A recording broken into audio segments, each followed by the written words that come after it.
টোটোর ভোল পাল্টে ভিনটেজ কার, পুলিশ আটক করলো গাড়িটিকে। দেখুন সেই গাড়ি। টোটোর মডেল বদল করে বানানো হলো কেতা দুরন্ত পুরনো আমলের বিলাসবহুল গাড়ি। গাড়ি আটক করলো ময়নাগুড়ি থানার পুলিশ। জানা যায়, ময়নাগুড়ি এক ব্যক্তি এই গাড়িটি নিয়ে ময়নাগুড়ি শহরের দিকে যাচ্ছিল। সেই সময় চোখে পড়ে ময়নাগুড়ি থানার পুলিশের।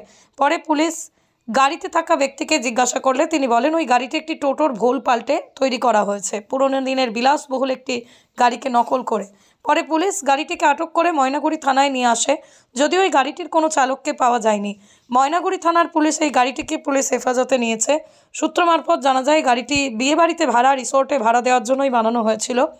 এই গাড়িটির বিষয়ে ময়নাগুড়ি থানার আইসি সুবল ঘোষ কি বললেন শুনে নেওয়া যাক। টোটোকে মডিফাই করে একটা গাড়ি তৈরি করেছে, সেই গাড়িটা যে আটক করেছেন কি আছে?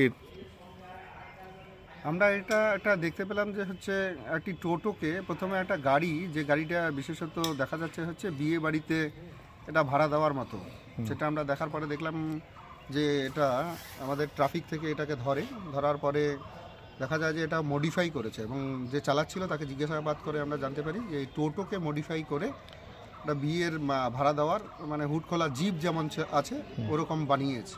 তো সেটা পারে না, কেন মডিফাই করতে গেলে যদি কিছু মডিফাই করতে হয় তাহলে প্রপার পারমিশন নিতে হবে, উইদাউট পারমিশনে এটা করতে পারে না। আমরা সেই টোটোটাকে যেটা মডিফাই করেছে সেটাকে আমরা সিজ করছি এবং সিজ করে এর বাকি যে প্রসিডিউর আছে, আইনি প্রসিডিউর আছে, সেই আইনি প্রসিডিউর আমরা করব। তবে এইভাবে কোনো মডিফাই কোথাও করতে পারবে না। এর আগেও আমরা করেছি, যে সমস্ত টোটো বা যে কোনো গাড়ি কোনো মডিফাই করতে গেলে তার পারমিশন দরকার আছে। এমভিআই তাকে আগে পারমিশন নিতে হবে, পারমিশন নিয়েই তারপরে করতে পারবে। যদি পারমিশন দেয়, জেনারেলি পারমিশন হয় না, তবুও কিছু কিছু যদি পারমিশন হয় তা সেগুলো করতে পারবে। এই ব্যাপারে কেউ গ্রেপ্তার হয়েছে? না, এই ব্যাপারে আমরা এটা যেহেতু মডিফাই করেছে, এটা আমরা সিজ করলাম। এটা কে মালিক আছে সেটা আমরা দেখছি, দেখে অ্যাজ পার রুল যেটাই হবে ল, আমরা সেই অনুযায়ী প্রসিকিউশন হোক বা কেস যেটাই আছে আমরা সেটা করব।